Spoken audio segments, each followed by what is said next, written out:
कि हमारे पास NBFC rules ये कहता है, एनबीएफसी रूल्स हमसे ये कहता है कि जी आपने डायरेक्शन इशू, आपने फॉलो करने direction to protect NBFC against your involvement money laundering activities, terrorist financing other individual. तो फॉलो करने डायरेक्शन, अब ये डायरेक्शन कहाँ बताए गए, ये रूल्स में नहीं बताए गए। तो जब पेरेंट्स ने नहीं बताया तो फिर अगली चीज कौन बताएगा बच्चों, फिर रेगुलेशन बताएगा। तो रेगुलेशन ने कहा कि prevention of NBFC in money laundering activities. सही है, and NBS shall ensure prevention of money laundering and other legal trade activities by this and abide by such laws, directives and circulars as may be issued by the federal government or the commission. जल्दी से बता दे, जल्दी से बता दे, federal government और the commission किसकी बात कर रही है?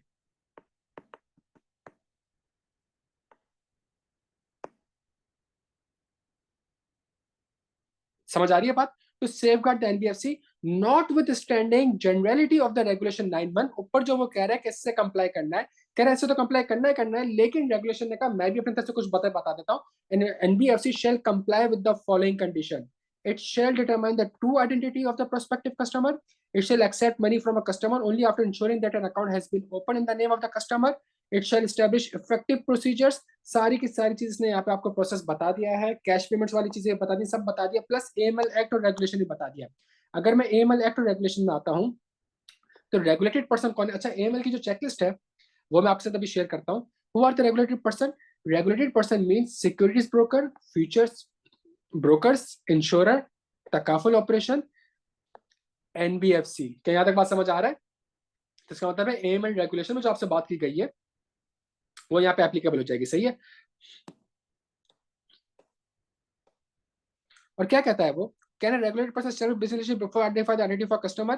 The regulated person should verify the identity of the customer and beneficial ownership before establishing a business relationship or during the course of establishing a business relationship. ये सारी चीजें मैंने आपको पढ़ा दी, सारी चीजें मैंने आपको पढ़ा दी। इसका अल्टीमेट कंक्लूजन क्या है? इसका अल्टीमेट कंक्लूजन क्या है?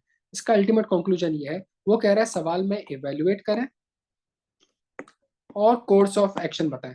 तो इवेल्युएट करना है, जब मुझे इवेल्युएट करना है तो मैं क्या इवेल्युएट करूंगा? मैं इवेल्युएट ये करूंगा भाई, an employee of HFL since 2005 has approached HFL to obtain a finance of rupees 1 million in his spouse name. In his spouse name. His spouse is a home-based broker specializing in customized cakes. HFL manager intends to issue the loan without conducting any customer due diligence procedure. क्या ये कर सकता है भाई? Evaluate करें, क्या ये कर सकता है? Based on NBFC rules, based on NBFC regulation, based on AML Act, based on AML regulation, ये नहीं कर सकता। तो बताए फिर suitable course of action क्या होगा? जल्दी से बताए suitable course of action क्या होगा? सिंपल सी बात है, उसको उसको जो है, चूंकि एनबीएफसी एक रेगुलेटेड पर्सन है, एनबीएफसी कानून के तहत उसको कस्टमर की आइडेंटिटी स्टैब्लिश करनी पड़ेगी before entering into any business relationship. का यहाँ तक बात समझ आती है? मैं एक चीज आपके साथ और डिस्कस कर लूं बच्चों, जो थोड़ी सी इंपॉर्टेंट है। एएमएल के ऊपर जब हम सवाल करेंगे तो उसको डिस्कस करेंगे, लेकिन ये एक एएमएल की चेकलिस्ट मैंने बनाई थी जो कि बड़ी इंपॉर्टेंट है। मैं इसको एक सेकंड, मैं इसको गुड नोट में खोल लूँ यार। तो कुछ लॉ को पढ़ने का तरीका क्या होता है? कुछ लॉ को पढ़ने का तरीका ये होता है कि आप लॉ से सवाल करें और आप ये देखें कि क्या उन सवालात के आंसर आपको मिल रहे हैं। मनी लॉन्ड्रिंग क्या है? मनी लॉन्ड्रिंग ये है। पनिशमेंट क्या है? पनिशमेंट ये है। सही है, अच्छा ये एएमएल एक्ट है आपके पास। सही है, एनईसी क्या है? एनईसी ये है। एफएमयू क्या है? एफएमयू ये है। पावर एंड फंक्शंस क्या है? ओवरसाइट क्या है? रिपोर्टिंग एंटिटी क्या है? फिर रिपोर्टिंग एंटिटी को डेफिनेशन दे दी कि रिपोर्टिंग एंटिटी क्या होगी। ठीक है, फिर उसने कहा एसटीआर क्या होगी? सस्पिशियस ट्रांजेक्शन, वो ये होती है। फिर इसके ऊपर सारे क्वेश्चंस हैं, सारे क्वेश्चंस हैं और उसके बेसिस पे उसके आंसर है। और जहां एक्ट और रेगुलेशन आपस में लिंक्ड होता है तो कुछ सवाल ऐसे हैं जो कि एक्ट में भी कवर्ड है और कुछ सवाल ऐसे हैं जो कि रेगुलेशन में भी कवर्ड है। सही है, एक्ट कहता है every reporting entity shall take appropriate steps to identify, assess, and understand the risk to which its business is subjected to in accordance with this act and as prescribed. और prescribe कहाँ पे किया गया है बच्चों? Prescribe कहाँ पे किया गया? जल्दी से बता दें, प्रिस्क्राइब किया गया है रेगुलेशन की तरफ। तो ये एक बड़ी जबरदस्त चेकलिस्ट है हमारे पास। इसके अंदर कैलकुलेशन नॉर्मली नहीं होती, इसके अंदर कैलकुलेशन नॉर्मली नहीं होती। इसके अंदर हमारे पास सारे के सारे एक्ट और रेगुलेशन को मैंने एक चेकलिस्ट और क्वेश्चन के थ्रू कर दिया है। सवाल जब भी आएगा इन्हीं किसी क्वेश्चन में से आएगा और उस क्वेश्चन को आपने पिक करके फॉरन से करना होगा। क्या यहाँ तक बात समझ आती है?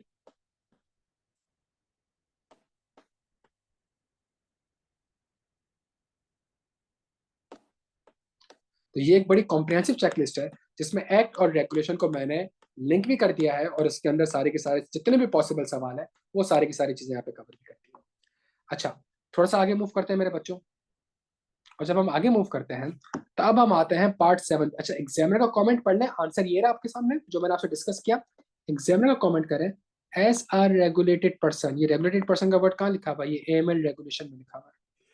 HFL is obligated to implement simplified due diligence measures, including verifying customer identity, understanding the purpose and nature of business relationship, and documenting that.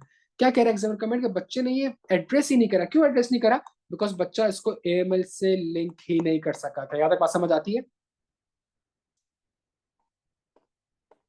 अच्छा, क्वेश्चन नंबर 7B में आते हैं बच्चों, लास्ट अटेम्प्ट के क्वेश्चन नंबर 7B में आते हैं।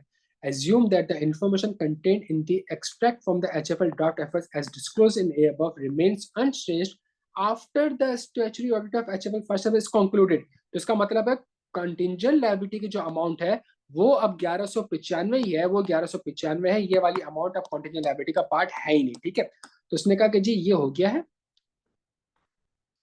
A new customer is applied to obtain a finance facility of rupees 600 million to undertake expansion activities and has offered the following securities। और ये securities आपको ऑफर करने की कोशिश कर रहा है। Under the NBFC rules and regulation and the NBFC regulation determine the maximum amount of exposure that HFL may assume for the customer। बच्चों सवाल कहाँ से आया है? जल्दी से मेरे प्यारे बच्चों जल्दी से बता दे सवाल कहाँ से आया है। क्या सवाल कंपनीज ऑर्डिनेंस से आया है? मेरे बच्चों प्यारे बच्चों जल्दी से। सर क्या सवाल एनबीएफसी रूल से आया है?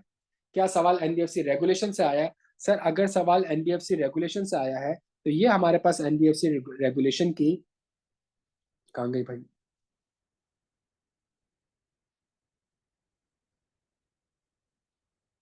तो ये हमारे पास एनबीएफसी रेगुलेशन की बात है। क्या ये maximum exposure of NBFC to a single person है सर?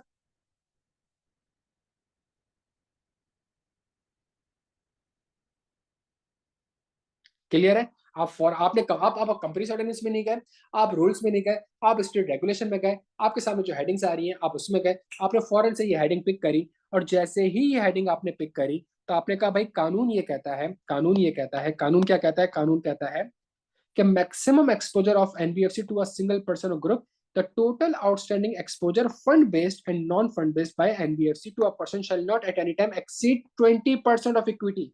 क्या इक्विटी का अमाउंट दिया हुआ है भाई मुझे? As disclose in the latest FS. क्या सवाल में मुझे इक्विटी का अमाउंट दिया हुआ है मेरे बच्चों? जल्दी से बता दें कितना था? 2400 था। तो इसके 20% से एक्सीड नहीं करने चाहिए। फिर वो कहते हैं प्रोवाइडेड दैट द मैक्सिमम, चूंकि ये 20% जो कहता है, ये 20% कहता है, ये 20% में आपको कहता है fund based plus non fund based. फिर वो कहता है provide the maximum outstanding fund based exposure does not exceed 15% of the equity. तो मुझे जो सवाल में दिया हुआ है ये फंड बेस्ड है कि नॉन फंड बेस्ड है? ये फंड बेस्ड होने जा रही है मेरे पास, सही है। चूंकि फंड बेस्ड होने जा रही है तो फंड बेस्ड जो है वो 15% ऑफ इक्विटी से एक्सीड नहीं करनी चाहिए। क्या यहां तक बात समझ आती है बच्चों? ऐसा ही है। तो क्या आंसर निकलेगा भाई? 360। इसका मतलब है 360 से ज्यादा का लोन मैं उसको नहीं दे सकता। मैं एक सिंगल पर्सन के अगेंस्ट अपना एक्सपोजर 360 मिलियन से ज्यादा नहीं रख सकता। बच्चों के यहां तक बात समझ आती है? किसी सिंगल पर्सन को आप अपनी 15% इक्विटी से ज्यादा लोन नहीं दे सकते, लॉ ये कहता है। लेकिन जब लॉ ने ये कहा तो एक तो फिर इसके ऊपर डिस्कशन इस तरीके से हुई। लॉ ने कहा आप एज्यूम करें ये केस 1 है, ये केस 2 है, मेरी 15% ऑफ इक्विटी बनती है 360, मैं इसको 400 का लोन दे रहा हूँ, सॉरी, मैं इसको भी 360 का लोन दे सकता हूँ, मैं इसको भी 360 का लोन दे सकता हूँ। लेकिन केस 1 में जो कस्टमर है वो मेरे पास कुछ कैश सिक्योरिटी भी रखवा रहा है, वो मेरे पास कुछ शेयर्स भी रखवा रहा है, वो मेरे पास कुछ टीएफसी भी रखवा रहा है, और जो ये कस्टमर है ये कुछ भी नहीं रखवा रहा, और वो कह रहा है कि जी एनबीएफसी में तो अलावा आप 15% देते हैं। सर आपको नहीं लगता चूंकि ये सिक्योरिटी मेरे पास रखवा रहा है, कैश रखवा रहा है, तो ये जो 360 का एक्सपोजर है ये उसमें से एडजस्ट होना चाहिए? सिंपल सी लॉजिक तो ये कहती है ना। क्लियर है बच्चों सारे यहाँ पे? अच्छा, अगर आप कानून देखेंगे मेरे बच्चों, मेरे प्यारे बच्चों, अगर आप कानून देखेंगे, कानून की तरह भाई हमारे पास कानून ये रहा, exposure under this regulation shall be calculate. अब ये कैलकुलेशन पेपर से पहले प्रैक्टिस हो जानी चाहिए, ये प्रैक्टिस हो जानी चाहिए। अब ये लॉ इस तरीके से आपको कहता है, सही लॉ इस तरीके, इसको सिर्फ पढ़ना नहीं है, इसको पढ़ना नहीं है, बल्कि आपने ये करना है जो मैं थोड़ी देर पहले आपसे अर्ज कर रहा था। इसको आपने ये करना है।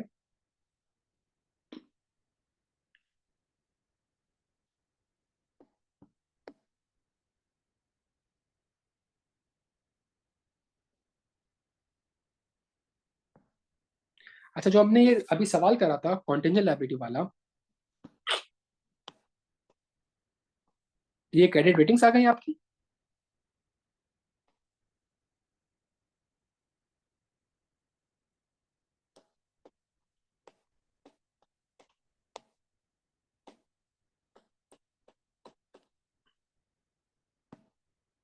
Exposure for the purpose of regular 17 will be calculated as follows. क्या यहाँ तक बात समझ आ रही है? ये इस पूरे लॉ को आपने इस तरीके से पहले लिखना होगा। क्या यहाँ तक बात समझ आ रही है? ये जो मैंने कानून आपके सामने दिखाया है, ये जो मैंने कानून आपके सामने दिखाया है, इस कानून की प्रैक्टिस आपने, जब तक आप इसको इस तरीके से नहीं करेंगे तो आप कभी भी एनालाइज नहीं कर सकेंगे कि एग्जामिनर आपसे पूछना क्या चाह रहा है। क्या यहाँ तक बात समझ आती है मेरे बच्चों को? अच्छा, तो इसका मतलब ये हो गया बच्चों, इसका मतलब ये हो गया कि मेरे पास फॉर्मेट रेडी है, मेरे पास सवाल में रेडी है, मैंने सिर्फ और सिर्फ जाके वहां पे उसको ढूंढना है, और ढूंढने के बाद उस एक्सपोजर को कंसीडर करना है। फॉर एग्जाम्पल मैं पेपर में गया और मैंने कहा financial guarantee issued by CFL, एक कंपनी है जो कि फाइनेंशियल गारंटी दे रही है, उसकी रेटिंग ये है। मैं फौरन से गया और मैंने कहा यार फाइनेंशियल गारंटी का वर्ड कहीं यूज हो रहा है यहाँ पे? बच्चों जल्दी से बताएं।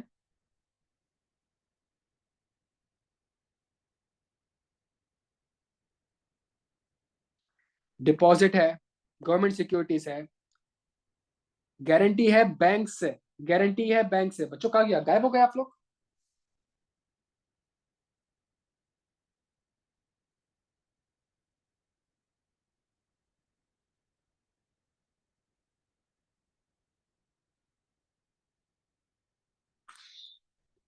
अच्छा सर, लेकिन आपने सवाल में ये कैसे कहा कि ये बैंक नहीं है?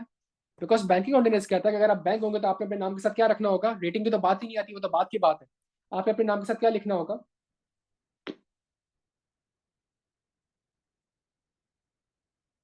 तो इसका मतलब है सर ये तो है ही नहीं, ये तो है ही नहीं, सही है, इसको तो हटा दें sir. Lien on funds placed with WBL, bank का वर्ड लिखा बस, ये lien on funds placed with WAL। Rating कौन सी आ रही है? AA आ रही है। रुपीज इन मिलियन कितना आ रहा है? 30 आ रहा है। आप फौरन से सवाल में जाएंगे और सवाल में जाके देखेंगे placement with financial institutions, placement with financial institutions, with AAA rating, with AA rating, with A rating.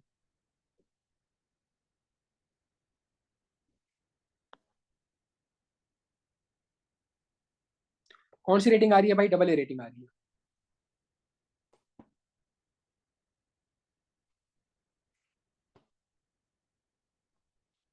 तो कौन सा सिनेरियो अप्लाई हो जाएगा? ये सिनेरियो अप्लाई हो जाएगा। मुझे 2 मिनट दीजिएगा, मैं आपको समझाऊंगा कि सवाल आपको लग आसान रहा है लेकिन एग्जामिनर ने करी क्या हरकत है, ठीक है? अच्छा, फिर उसके बाद उसने कहा lien on bank account maintain with नारा बैंक लिमिटेड। अब जब आप गए तो आपने कहा भाई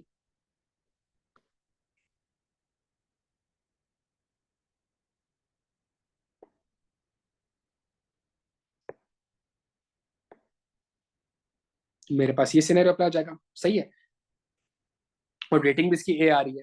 फिर उसने कहा कि जी lien on bank account maintain with world bank limited BB+।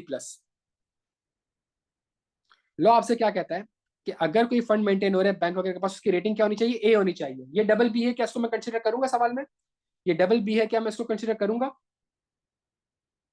अच्छा, और फिर आखिरी चीज listed TFC certificate issued by BBL AA+। तो TFC में आप जाएंगे तो आपने कहा कि जी TFC में हमारे पास रेटिंग दी हुई है कि अगर आपने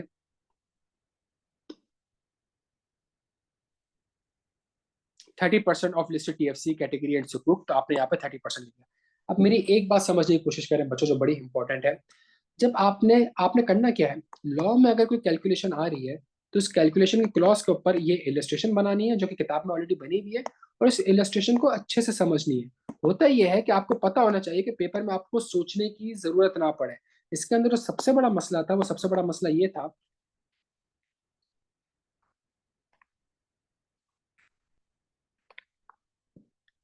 इस सवाल में जो सबसे बड़ा मसला था, वो सबसे बड़ा मसला ये था बच्चों कि ये भी फंड्स बैंक के साथ मेंटेन है, ये भी फंड्स, ये भी बैंक अकाउंट बैंक के साथ मेंटेन है। एक में आप कोई और सिनेरियो अप्लाई कर रहे हैं और दूसरे में आप कोई और सिनेरियो अप्लाई कर रहे हैं, क्यों? क्यों बच्चों?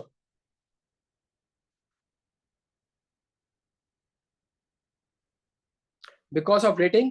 नहीं बच्चों, नहीं बच्चों, नहीं बच्चों, सुने मेरी बात, खुदा का वास्ता है सुने, खुदा का वास्ता है सुने इस चीज को। यहाँ पे लॉ जो आपसे कह रहा है, वो कह रहा है अगर 90% डिपॉजिट फाइनेंशियल इंस्टीट्यूशन और बैंक के साथ होगी तो आपने 90% कंसीडर करना है, ठीक है। लेकिन अगर प्लेसमेंट होगी तो आपने ये परसेंटेज करनी है। ये दोनों बैंक से बच्चों, ये दोनों बैंक से, लेकिन फर्क क्या है? एक जगह पे आपका डिपॉजिट का अमाउंट है और दूसरी तरफ आपकी प्लेसमेंट है, दोनों में फर्क है, दोनों में फर्क है। दोनों केस में पैसा बैंक के पास ही है, दोनों केस में पैसा बैंक के पास ही है, लेकिन एक केस में आपने प्लेसमेंट की हुई है और दूसरे केस में आपने डिपॉजिट की है। कौन सा रिस्क फ्री है, जल्दी से बता दो। वही बता रहा हूँ, वही बता रहा हूँ। कौन सा रिस्क फ्री है मेरे बच्चों? एक आपका करंट अकाउंट है, सेविंग अकाउंट है, आपने वहां पे डिपॉजिट कराया हुआ है।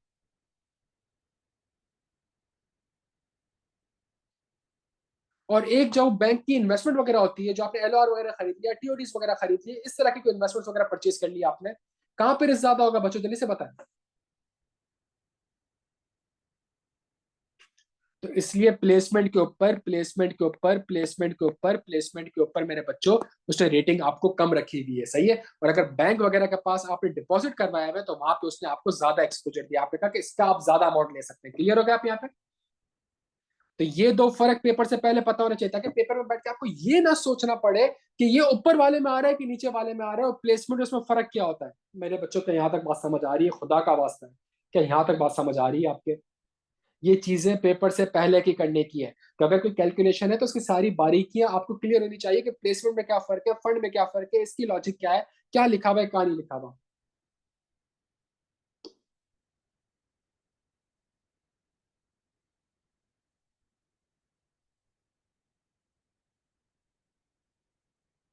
क्लियर हो गया बच्चों?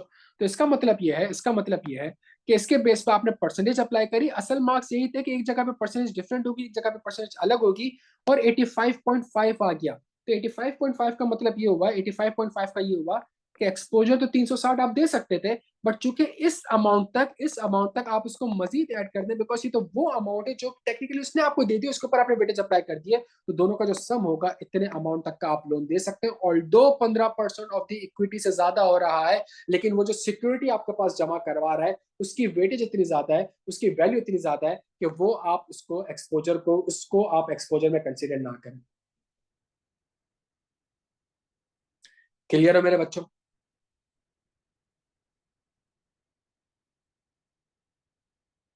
तो सिंपल सा एक कैलकुलेशन से सवाल आया था जो कि हमने आराम से पिक कर लिया। ये सवाल आसान होते हैं, लेकिन अगर कैलकुलेशन की तैयारी नहीं करी होगी या वो इलिस्ट्रेशन जो मैंने किताबों में सारी लिखी वो नहीं करी होगी, तो वो पेपर थोड़ा सा आपका खतरे में पड़ सकता है बच्चों।